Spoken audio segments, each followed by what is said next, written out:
그리스도 예수 안에 있는 은혜 가운데서 강하고 그랬습니다. 그 은혜는 예수 안에 있는, 은혜는 예수 안에 있다. 은혜 받으려면 예수 안에 있어야 된다. 뜻이고 또 예수 안에 있으면 은혜가 있다. 예. 은혜는 예수 안에 있고 예수 안에 있으면 은혜가 있다. 예수를 님을 모시고 살아야 된다. 늘 주님과 동행하는 삶을 살아라. 그런 뜻입니다. 그렇게 하면 강해진다. 믿음이 강해진다는 거죠.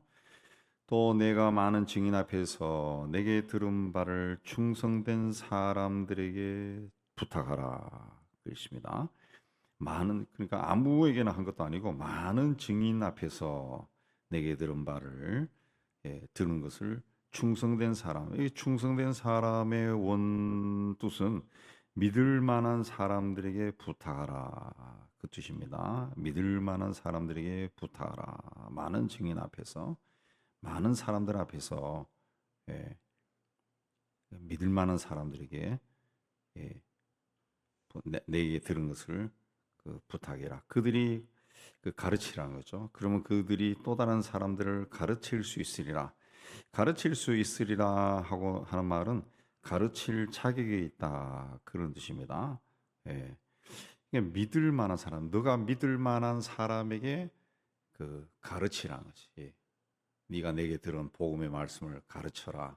그러면 그 사람들이 다른 사람에게 가르칠 자격이 있다는 거죠. 네가 믿지 못하는 사람은 그 일 안 한다는 거죠. 해도 엉뚱하게 한다는 거죠. 예. 그러니까 믿을 만한 사람에게 제자로 삼아서 그들을 가르치라는 거죠. 예. 아무에게나 하는 게 아니라는 거죠. 예. 그러니까 공을 들일 사람이 따로 있다는 거예요. 그리고 너는 그리스도 예수의 좋은 병사로 나와 함께 고난을 받아라. 예수의 좋은 병사가 되라. 좋은 병사, 좋은 병사가 되라. 그렇습니다. 병사도 좋은 병사가 있고 그렇지 않은 병사가 있죠. 있습니다 분명히. 그 4절에 병사로 복무하는 자는 자기 생활에 얽매이는 있는 자가 없다. 그죠? 병사, 군인이 개인 생활을 할 수가 없죠. 뭐 우리나라도 마찬가지지만 심지어는 결혼한 군인도 개인 생활이 없는 거죠. 부대에서 부르면은 가야죠. 경기하는 사람이 법대로 경기하지 않으면 승리자의 관을 얻지 못한다. 아무리 이겼다 할지라도 실격패하죠. 실격됩니다. 수고하는 농부가 곡식을 먼저 받는 것이 마땅하니라. 농부가 농사를 지었을 때 그 열매는 농부가 제일 먼저 맛을 보죠. 맛을 보죠. 예. 그래서 이게 법이라는 거죠. 병사는 자기 생활에 얽매이지 않고 경기하는 사람은 법대로 해야 되고 농부가 곡식을 먼저 받고 마찬가지로 그런 것처럼 예, 복음을 전하는 자는 고난을 받아야 된다. 고난을 받아. 복음 전하는 사람은 고난을 감수하라. 그렇습니다. 어떤 고난이냐? 9절에 복음으로 말미암아 내가 죄인같이 매이는 데까지 고난을 받았으나 이 복음을 전하면서 이 죄인과 같이 매이는 데까지 고난을 받았다. 죄인처럼 이 쇠사슬에 묶였다는 거예요. 죄인처럼 복음을 전하면서 죄인과 똑같은 대우를 받아서 쇠사슬이 묶일 정도가 되었다는 그 정도까지 고난을 받았다는 거죠. 예. 복음을 전하면은 뭐 사람들이 아우 참 은혜 받았어요 감사해요 이게 아니라 어떤 사람은 침을 뱉고 오히려 두들겨 패고 감옥에 끌 것 같다는 거죠. 그런 고난을 받았다는 거죠. 그러나 내가 그렇게 죄인처럼 취급받았지만은 내가 전한 하나님의 말씀을 매이지 아니하노라. 그럼에도 복음은 전파된다는 거죠. 그러니까 그런 복음을 전한다 해서 우리가 복음이 얼마나 좋습니까? 하나님이 세상을 구원하셨다. 하나님이 사람으로 세상에 오셨다. 그리고 그분의 이 십자가 희생에 의해서 우리가 구원받아 하나님의 자녀가 되었다. 이 놀라운 이야기죠. 놀라운 이야기인데 그렇게 받아들이지 않는 사람들도 많다는 거죠. 우리나라도 뭐 80%가 그런 사람이에요. 어떤 때 언젠가 한번 기도하면서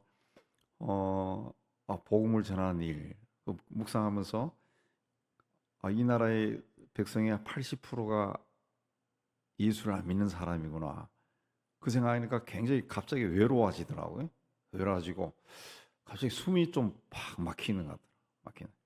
그렇다 해가지고 그 80%의 복음을 전하면 다 아유 이제 왜 이제 전해요 하고 이 좋은 말씀을 그런 사람 하나도 없다는 거죠. 하나도 없다. 예, 하나도 없어요. 그러니까 복음을 전하는데도 고난을 받는다. 고난을 받는다. 그러니까 디모데에게도 네가 복음, 네가 깨달은 복음이 굉장한 거지만은 너에게는 굉장하지만 다른 사람은 그렇게 생각하지 않는다. 그래서 고난을 받을 수 있다는 거죠. 고난을 받을 수 있다. 예, 그럼에도 하나님의 말씀은 매이지 않는다. 그래서 10절에 모든 것을 참는다. 예, 인내한다는 거죠. 모든 것을 참는다. 그래서 이 구원함이 영원한 영광과 함께 받게 하렵니다. 구원이 온전히 이루어지도록 내가 참는다는 거죠. 참는다. 복음은 고난을 받아도 다른 말 하지 않고 내가 인내하면서 다 받아들이겠다. 그랬습니다. 그래서 그런 일을 할 때 14절 이하에 말다툼 하지 말라. 말다툼 하지 말라. 말다툼 하지 말라라는 말은 그 시비 거는 사람들이 있다는 거죠. 아이 뭐 네가 뭐 믿는 거는 뭐 어쩌고 뭐 이 시비 거는 사람들이 있다는 거죠. 시비 거는 사람. 그 말다툼 하지 말라. 말다툼 하지 말라. 그렇습니다. 그리고 이 또 16절에도 망령되고 헛된 말을 버려라. 예, 그런 말 하지 말라는 거죠. 헛된 말 하지 마라. 17절에 저희 그들의 말은 악성 종양이 퍼져 나온 것 같다. 그렇습니다. 또 23절에는 어리석고 무식한 변론을 버려라. 이 사람과의 관계 속에서 이 말이 없으면은 관계가 성립 안 되죠. 이 복음을 전한다라고 했을 때 복음을 전한다. 이 말하는 거죠. 말하는 겁니다. 그러니까 말에 아주 조심하고 말을 조심해서 받아들여라. 예. 말다툼하지 말고 진리의 말씀을 옳게 분별해서 말씀을 전해라. 예. 망령되고 헛된 말 버리라. 예. 그런 말을 쓰는 사람들이 있다는 거죠. 예. 쓸데없는 말을 하는 사람들이 있다는 거죠. 그런 쓸데없는 말들은 오히려 악성 종양처럼 퍼져나간다. 악성 종양처럼. 예. 거짓말, 또 부정적인 말. 예.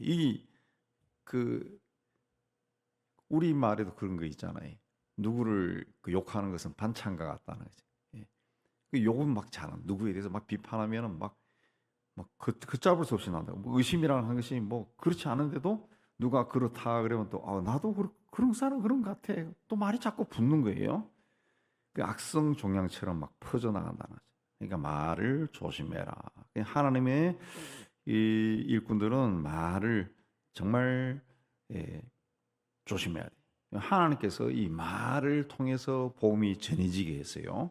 그래서 말에 실수가 있거나 말에 신용이 없으면은 또 말을 함부로 하면은 그 사람에게서 나오는 하나님의 말씀도 신용이 없어지는 거짓말로 되고 사람들이 듣기 불쾌한 말이 되는 불쾌한 말이 되는. 예. 그러니까 이 말을 잘해야 된다. 말을.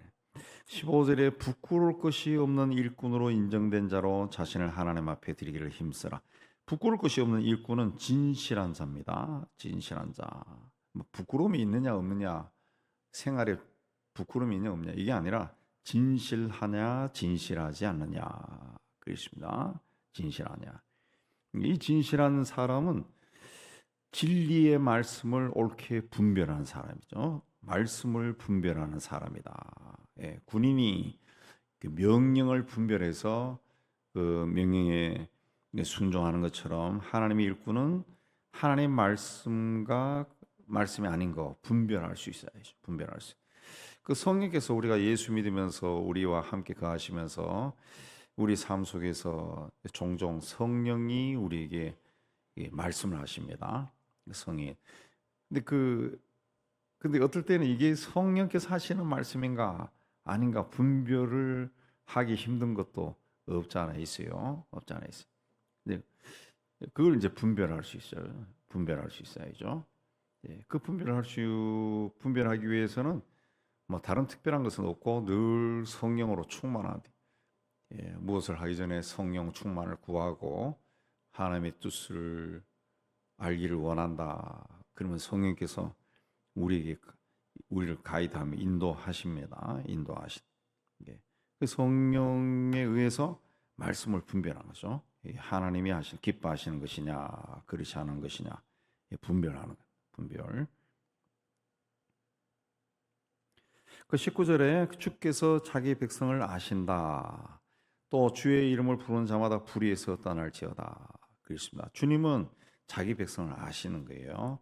그래서 하나님이 나와 함께 하는가 하지 않는가, 그걸 어떻게 알아요? 그러면 헷갈리는데요.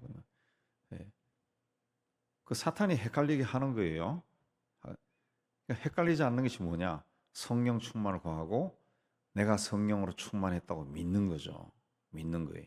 믿는 거 믿고 자꾸 사탄의 생각은 쉽게 생각하면 돼요. 부정적인 생각, 비관적인 생각, 악한 생각, 도덕윤리적으로 타락한 생각, 이런 것들이 악한 영이 주는 거지. 그러니까 그런 것들은 자꾸 올라오면은 예수 이름으로 커트시키고 성령으로 충만하지. 성령 충만.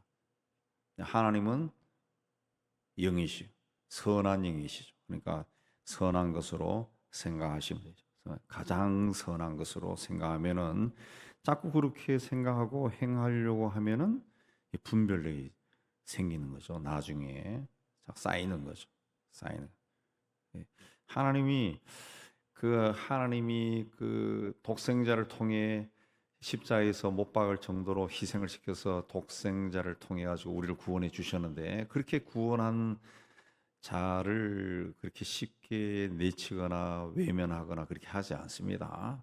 우리가 그걸 분명히 인식해야 됩니다. 예. 우리는 하나님 봤을 때 굉장히 중요한 사람입니다. 여러분들이 세상 살면서 아주 고생해서 뭔가를 하나 얻었어요.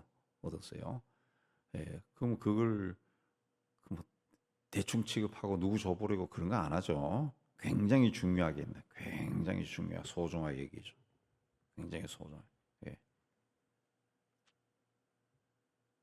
그것처럼 하나님이 독생자를 통해서 우리를 구원해 주셨는데 우리 그냥 버리지 않는다. 그래서 내가 성령으로 충만하기를 원하고 하나님의 뜻을 쫓아 살고 싶습니다. 그런 마음을 정하고 계속 그렇게 나가면은 주의 백성을 아신다.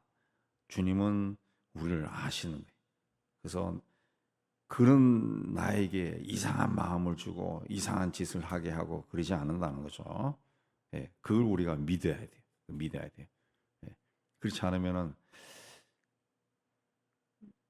예수 믿으면서도 엉뚱한 짓을 한다고요. 엉뚱한 짓을. 그 엉뚱한 짓을 하면서 그게 하나님의 뜻이라고 주장하는 사람도 있어요. 그런 거 없어요. 주의 이름을 부르는 자는 불의에서 떠나라. 그 불의, 부정, 불의, 거짓, 부정적인 것도, 부패한 것들, 도덕윤리적으로 정당하지 않은 것, 타락한 것, 그건 떠나야죠. 예. 그와 타협하면서 같이 가는 그런 거 없습니다. 하나님은 우리 심령 속에 간직해야 될 생각 뭐냐? 하나님은 죄를 싫어해요. 죄를 싫어합니다. 어느 정도로 싫어해요? 독생자를 죽일 정도로 싫어해요. 독생자를. 이스라엘 백성들이 하나님 택한 백성이지만 죄를 지으니까 그 민족을 멸망시켜 버렸어요. 그 정도로 싫어해요. 아담과 하와를 하나님이 창조해서 에덴 동산에서 하나님과 함께 살게 했지만은 죄를 지으니까 쫓아내 버렸어요. 그 정도로 하나님은 싫어해요. 그러니까 우리가 이 불의에서 떠나야 돼.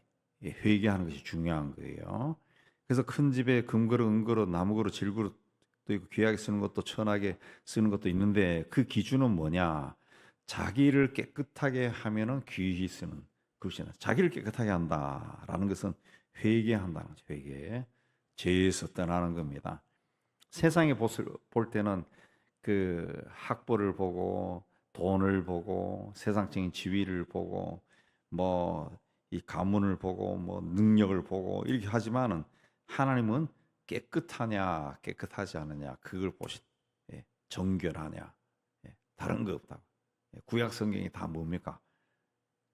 하나님 앞에 나갈 때는 정결해야 돼. 그래서 제사법이 많고 제사 지낼 때 아주 까다롭다. 아주 까다롭다. 철저하라는 거죠. 철저하라는 게. 철저. 왜 예수가 왜 십자가에서 죽어요? 우리의 죄를 씻어주는 거죠. 정결하게 하는 거죠. 정결하게 하지 않으면은 하나님 앞에 쓸 수가 없어요. 그래서 회개가 중요한 겁니다. 회개가 중요한. 자기를 깨끗하게 하면은 귀하게 쓰는 그릇이 되어서 주인의 쓰심에 합당하며 모든 선한 일에 준비함이 될.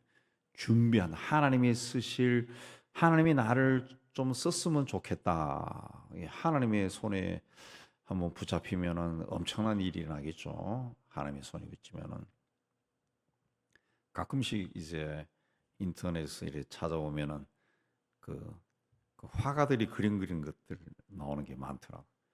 그 세필 화가들 그건 이제 사진 찍은 것처럼 그대로 그림을 그리는 화가들 보면 신기해요. 굉장히 어떻게 저런 능력이 있을까. 예. 그리고 어떤 사람 보면은 물감을 그냥 그 흰 백지에다 확 뿌리고 그걸 해가지고 또 그림을 그린대. 굉장히 제 예술가 대단하다 그 생각이 드는데 굉장히 그 능력이 있더라. 능력이 있어요. 예. 이게 그 이거 그 분야에서는 그 사용되는 사람이죠. 능력 있는 사람이. 굉장한 사람들이 굉장한 사람. 네. 근데 하나님이 쓰는 거는 깨끗하냐 아니냐. 깨끗하냐 그거 하나밖에 없다. 깨끗하냐. 그러니까 누군가의 이 펜이 누군가의 화가의 손에 들려지면은 그 펜이 작품을 만들어낼 수 있어요. 작품은. 또 작곡가의 손에 펜이 들어가면은 음악을 작곡할 수가 있어요. 예. 조각가의 손에 또 들어가면은 작품이 나와요. 예, 작품이 나와요. 그러니까 하나님의 손에 내가 붙잡힌 바 되면은 하나님이 나를 작품으로 만들 수 있죠. 작품으로. 근데 하나님의 손에 붙잡히는 사람이 누구냐? 자기를 깨끗하게 하는 사람. 그 사람이 주인의 쓰실 일에 준비된 그릇이 된다. 준비된 그릇이 된다. 준비된 그릇. 그리고 22절에 보면은 청년의 정욕을 또한 그랬습니다. 더해서 청년의 정욕을 피하고 주를 깨끗한 마음으로 부르는 자들과 함께 의와 믿음과 사랑과 화평을 따르라 그랬습니다. 청년의 정욕을 피하고 그다음에 주를 깨끗한 마음으로 부르는 자. 깨끗한 마음으로 부르는 자는 그 회개하는 사람이죠. 하나님 앞에서 자신을 보고 거짓되고 좋지 않은 그런 마음이 있으면 그거를 자꾸 회개하고 그런 사람들. 근데 어떤 사람이에요? 주를 깨끗한 마음으로 부르는 자들과 함께 그렇습니다. 그런 사람들이 있다. 그런 사람들과 교제하라는 주를 깨끗한 마음으로 부르는 자들이 있다 그랬습니다. 저도 이제 목사하고 그러지만은 내가 목사들을 비판하는 게 아니고, 근데 이 노회나 이런 총회 그런 데 가면은 이 자리를 원하는 사람들이 되게 많아요. 자리 찾아오고 싶은 사람. 정치하는 거죠. 정치. 회장이 되고 뭐 돼요. 선거 때가 되면 막 문자도 오고 전화도 오고 막 그래. 근데 그 만나면 이야기하면은 늘 그런 이야기 합니다. 늘 그런 이야기. 누가 무슨 자리 앉고 그런 이야기. 재미가 없어요. 재미가 없어. 가끔씩 전화하는 사람도 있어요. 그렇게 해서 뭐 목사님하고 식사도 한번 하고 어쩌고 해야 되는데 뭐 어쩌고 저쩌고. 근데 별로 이 마음이 땡기진 않아. 왜? 항상 그런 이야기예요. 이번에 노회장이 누가 되니? 그리고 뭐 총회는 누가 나가니? 그걸 자꾸 이야기해. 그리고 강 목사도 나가야 되지 않아? 그리고 뭘 나가냐? 빈말이지. 재미가 없어요. 재미가 없어요. 그러나 깨끗한 마음으로 부르는 사람들. 한 달 전인가 우연히 이제 우리 여러분 아시는 방글라데시 인도 선교하는 선교사 그 사람들은 다 평신도 아니에요. 어떻게 뭐 치료 수술하러 오고 뭘 하러 오고 뭐 해가지고 같이 모였어요. 부부 다 초대해서 같이 식사를 하는데 한 3시간 정도 서너 시간 같이 식사하고 있었는데 굉장히 즐겁더라고. 굉장히 즐겁고 다 그냥 만족하고 기분 좋고 그렇게 해서 헤어졌어요. 굉장히 기분 좋고 앞으로 어떻게 할 건가 이야기도 하고 이 마음이 막 통하고 영이 통하는 거예요. 영이 통하고. 그래서 야, 그 농장 근처에 농장에서 나오는 가족 중에 아이들 중에 또실한 애들 공부하고 싶은 애들 있으면은 그 한두 명 대학까지 졸업시키고 그러면 그 중에 옛날 윤석교사도 의사를 한번 만들고 싶다. 그런데 그거 우리 한번 같이 해봅시다. 뭐 그런 이야기도 하고 그런데 그 굉장히 기분이 좋아요. 왜? 그 깨끗한 사람들이에요. 예. 하나님에 대해서 막 깨끗한 사람들이에요. 정말 순수한 사람들. 그런 사람들과 함께 지내라는 거죠. 의와 믿음과 사랑과 화평을 따르라. 예. 어리석고 무식한 변론을 피하라. 그런 사람들은 이런 변론 안 한다는 거죠. 안 한다는. 오직 주님만 생각하는 거죠. 주님만 생각하는. 예. 그리고 이 온유함으로 주의 종에 대해서 24절에서 쭉 이야기합니다. 주의 종은 다투지 않고 참 온유하고 가르치기를 잘하고 참는다. 온유한다는 거죠. 온유하다는 것은 다른 사람의 무례함에 대해서도 다투지 않는 거죠. 다투지 않아. 잘 가르친다. 거역하는 자를 온유함으로 훈계하라. 부드럽게 훈계하라. 그러면은 하나님이 그들을 회개하게 할 수도 있겠다. 또 그들로 마귀의 올무에서 벗어나 하나님께 사로잡힌다 되어 그 뜻을 따르게 하실 수도 있다. 그렇습니다. 그러니까 거역하고 그친 사람도 온유하게 가이드해 주라. 온유하게 그렇게 하면 안 돼요라고 잘 이야기하고 그렇게 하면 혹시 그 사람들이 그 거역하고 거친 사람들이 오늘 말씀 보면은 마귀의 올무에 있다는 것이 마귀. 잘못된 생각하는 게 잘못된 생각. 자기는 바르다고 생각하는데 하나님 봤을 때는 잘못된 길을 가고 있다. 그때 네 잘못했어 그렇게 이야기하지 말고 온유하게 딱 하면은 하나님이 그에게 감동을 줘서 돌아서게 할 수도 있다. 그렇습니다. 그러니까 하나님에게 사로잡힌 바 되어 26절 사로잡혔다는 것은 노예가 되었다는 거죠. 바울은 율법에 사로잡힌 자가 되었을 때 예수 믿는 사람들을 핍박했습니다. 다메섹까지 가서 사람들을 체포하려고 그랬어요. 예. 율법에 사로잡힌. 그러나 예수에 사로잡힌 자가 되니까 자기 목이라도 내놓으면서 복음을 전하러 다녔다. 전혀 다른 사람이 되었죠. 우리도 그 하나님께 붙잡힌 바 되어서 하나님이 사용하는 그릇이 되어야 됩니다. 하나님이 사용하는 금그릇이 되기를 주님의 이름으로 축복합니다.